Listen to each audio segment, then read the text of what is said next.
Kan Nabi Muhammad, tapi ketika ibunya meninggal dunia, beliau nangis dengan sangat hebatnya, dahsyat nangisnya. Maka seluruh santrinya bertanya, ya imam, ya saikhi, wahai guruku, kamu ini imam, kamu ini ulama besar, kenapa ketika ibumu meninggal dunia kau nangis begitu hebatnya seperti ini? Beliau menjawab apa? Kemarin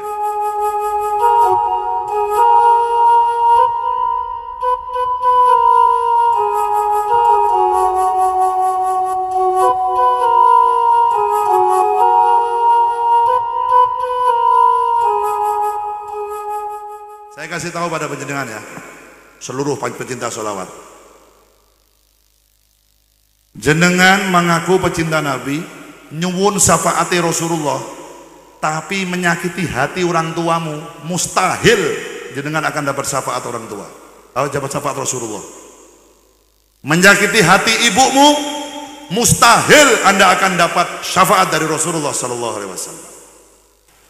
Anda dengan gaya mau jadi pecinta sholawat, pecinta Nabi Muhammad, tapi durhaka kepada kedua orang tuamu, malah membuat susah kedua orang tuamu, tidak mungkin Anda akan mendapat ridhonya Allah Subhanahu wa ta'ala. Walaupun sholawatmu sewengi 2000, tapi wong tuamu mak gawe loro, gak mungkin dapat ridhonya Allah Subhanahu wa ta'ala. Karena apa? Allah yang mengatakan ridhollah fi ridhol walidain, ridhone wong tuwa, ridhone Allah ngenteni ridhone wong tuwa loro. Nek wong tuamu ora ridho, begitu nanti dihisab di mahsyar, orang tuamu sampai sakit gara-gara dirimu, bahkan sampai meninggal dunia gara-gara kelakuanmu, nanti di mahsyar saya ngakeh sholawatmu. Nek wong tuamu ngomong, kula boten ridho anak kula mlebet teng swarga. Kenapa? Karena dia menyakiti hatiku ketika di dunia, neraka sampean. Gak ada dalilnya, gak ada dalilnya orang mengatakan mengharap syafaat Rasul tapi menyakiti kedua orang tuanya. Dalil yang salah, dalil yang keliru, jalurmu keliru. Justru ridhonya Rasulullah, ridhonya Allah ada di ridho kedua orang tuamu, khususnya ibumu. Jangan pernah menyakiti orang tuamu. Al-Habib Abu Bakar bin Muhammad As-Segaf Gresik, wali kutub, rojone wali neng zamane, yang doanya pasti dikabul oleh Allah Subhanahu wa ta'ala. Pernah satu ketika ada orang minta doa kepada beliau, Habib doakan saya, jenengan kan rojone wali, jenengan kan doanya pasti diijabah, kula nyuwun donga dongake kula ben mlebet teng swargane Gusti Allah. Jawaban beliau Habib Abu Bakar apa? Ibumu sik urip apa ora? Nggih, tasik Habib hidup, jaluk donga nang ibumu, niscaya doa ibumu lebih mustajab ketimbang doanya 70 wali kutub yang hidup di dunia. Sallu ala Nabi Muhammad. Ibumu loh. Bahkan Rasulullah ketika ditanyakan oleh sahabat, ya Rasulullah siapa yang harus saya hormati terlebih dahulu? Ibumu. Lalu Rasulullah ibumu. Lalu Rasulullah ibumu. Lalu Rasulullah ayahmu. Kedudukan ibumu 3 kali dibanding kedudukan ayahmu. Ini orang sekarang banyak berangkat ke sholawatan, banyak datang ke majelis, tapi tanpa ridhonya ibunya. Iki piye caranya? Makanya saya mengatakan, khususon Zahir Mania dimanapun berada, kalau mau datang di acaranya saya wabil khusus, tolong izin kedua orang tuamu dulu. Kalau jenengan ada di pondok pesantren, izin kepada ustadzmu atau kepada gurumu. Kalau nggak dikasih izin, jangan maksa, cukup di rumah saja. Paham nggak? Kalau nggak dapat izin, jangan maksa keluar. Kenapa? Karena ridho orang tuamu, doa dari orang tuamu jauh lebih baik ketimbang doanya kita malam hari ini yang berada di tempat ini. Jenengan nyuwun teng Kanjeng Nabi, Nabi Muhammad juga tanya, wong tuamu ridho napa ora? Ridho napa mboten? Jangan sakiti kedua orang tuamu, ibumu, ayahmu itu adalah kunci surgamu untuk masuk dalam surganya Allah Subhanahu wa taala. Makanya Imam Hasan Al-Basri, seorang wali, seorang imam yang besar, seorang ulama yang sangat hebat di zaman itu, ketika ibunya meninggal dunia, beliau nangis dengan sangat luar biasa nangisnya. Imam Hasan Al-Basri yang mengatakan apa? Seandainya gunung itu dijadikan emas dan gunung yang sebelah sini dijadikan berlian dan diberikan kepadaku oleh Allah, maka akan aku habiskan kedua gunung itu untuk memperingati Maulidin Nabi Muhammad sallallahu alaihi wasallam. Imam Hasan Al-Basri cintanya kepada Rasulullah luar biasa. menghabiskan hidupnya, menghabiskan hartanya untuk membahagiakan Nabi Muhammad. Tapi ketika ibunya meninggal dunia, beliau nangis dengan sangat hebatnya, dahsyat nangisnya. Maka seluruh santrinya bertanya, ya imam, ya saikhi, wahai guruku, kamu ini imam, kamu ini ulama besar, kenapa ketika ibumu meninggal dunia kau nangis begitu hebatnya seperti ini? Beliau menjawab apa? Kemarin ketika ibuku masih hidup, saya memiliki surga, kunci untuk masuk ke dalam surganya Allah Subhanahu wa taala. Kenapa? Begitu saya apapun, saya mohon ridho ibu saya. Bu, dongake kula. Donga langsung teko ibu, surga. Doa ibu itu membuka pintu surga. Tapi begitu ibuku meninggal hari ini, aku tangisi, aku menangis. Bukan karena apa?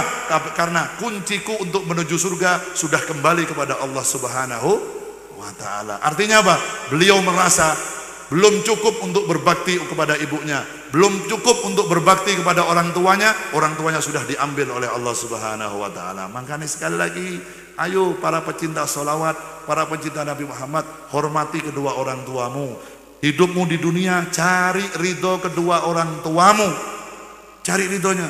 Ojo sak karepe dhewe, karena jenengan yang masih muda-muda saat ini, Anda nanti akan menjadi orang tua, Anda nanti juga akan punya anak, Anda nanti juga akan dipanggil bapak, Anda nanti juga akan dipanggil ibu. Jangan sampai tanamanmu sekarang nanti kau panen membuat kau menangis. Jangan sampai kau menanam sekarang, nanti di saat kau tua kau memanennya dengan dalam keadaan sakit. Karena apa? Birru abaukum tabarrukum abnaukum. Berbaktilah kau kepada kedua orang tuamu, niscaya anakmu nanti juga akan berbakti kepada dirimu. Kalau kau durhaka kepada orang tuamu saat ini, nanti pasti kalau kau punya anak, anakmu akan durhaka kepada dirimu juga. Hati-hati, ini hidup nggak selesai loh. Hidup ini nggak mudah. Hidup ini jangan kau pikir hanya mencari kesenangan. Hidup ini jangan kau hanya ikuti untuk mengikuti nafsumu. Mengikuti apa? Yang penting aku pingin iki kudu iso. Nggak bisa. Yang kau tanam pasti akan kau panen. Apa yang kau tanam saat ini, nanti sewaktu-waktu kau akan memanennya. Nek jenengan tandur pari, jenengan akan panen pari. Jenengan tandur jagung, Anda akan panen jagung. Birru abaukum tabarrukum abnaukum. Berbaktilah kamu kepada kedua orang tuamu, dan anakmu kelak pasti akan berbakti kepada dirimu.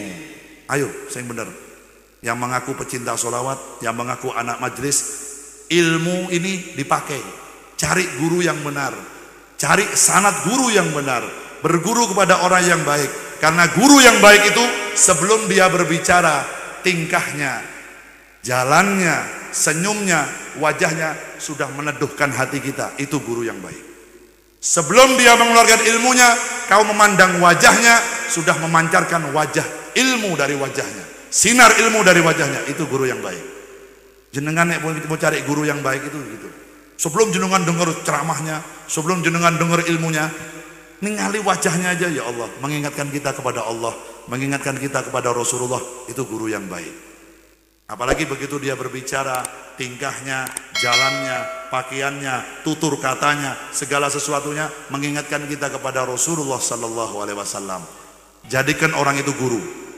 Apapun yang mengingatkan jenengan kepada Rasulullah, yang mengingatkan kita kepada Allah, jadikan orang itu guru. Kalau ada orang yang pinter berbicara, pinter dalil, pinter ngomong, tapi tingkahnya jauh dari Nabi Muhammad, tingkahnya jauh dari Al-Quran, tingkahnya tidak mengingatkan kita kepada Rasulullah, atoi wae. Susah. Karena kita ini ingin selalu dekat kepada Rasulullah sallallahu alaihi wasallam. Nah, majelis ini dibikin oleh sahibul hajah, dibikin oleh panitia agar selalu begitu datang ke tempat ini, apapun yang didendangkan, apapun yang dinyanyikan, apapun yang dikeluarkan malam hari ini mengingatkan kita kepada Rasulullah sallallahu alaihi wasallam. Oleh karena itu, para ulama-ulama kita, para kiai kita, para habaib kita, dalam hal berpakaian saja selalu ingin mengingatkan kepada pecintanya kepada Rasulullah sallallahu alaihi wasallam. Jenengan tingali Habib Lutfi, jenengan tingali para habib, jenengan tingali Mbah Kiai Haji Maimun Zubair, jenengan tingali fotone Mbah Hasyim Asy'ari, jenengan sinten mawon tingali. Kita memandang wajahnya, melihat cara berpakaiannya, masya Allah, iki nembe umate. Habib Lutfi, ini baru cucunya Nabi, wajahnya bersinar, pakaiannya indah begitu. Jenengan bayangkan, bagaimana kalau kakeknya Rasulullah Sallallahu Alaihi Wasallam? Ini baru Mbah Hasyim Asy'ari, muridnya, umatnya Nabi Muhammad yang beriman, yang cinta kepada Nabi. Bagaimana kalau saya memandang wajahnya Rasulullah? Luar biasa. Itulah ulama-ulama kita. Makanya berguru yang benar, cari majelis yang benar, cari guru yang benar, cari ilmu yang benar supaya kita nyampe kepada Nabi Muhammad Sallallahu Alaihi Wasallam. Tujuan hidup kita itu bukan untuk mencari harta. Tujuan hidup kita di dunia bukan untuk menumpuk dunia, bukan mencari gelar yang tinggi, bukan mencari jabatan yang tinggi. Hidup kita di dunia nunggu mati dengan cara apa? Dengan cara nyampe kepada ridhonya Rasulullah Sallallahu Alaihi Wasallam. Percuma kita punya wajah yang cantik, percuma kita punya wajah yang ganteng, punya mobil yang banyak, rumah yang mewah, tapi kita nggak pernah berjumpa dengan Nabi Muhammad Sallallahu Alaihi Wasallam.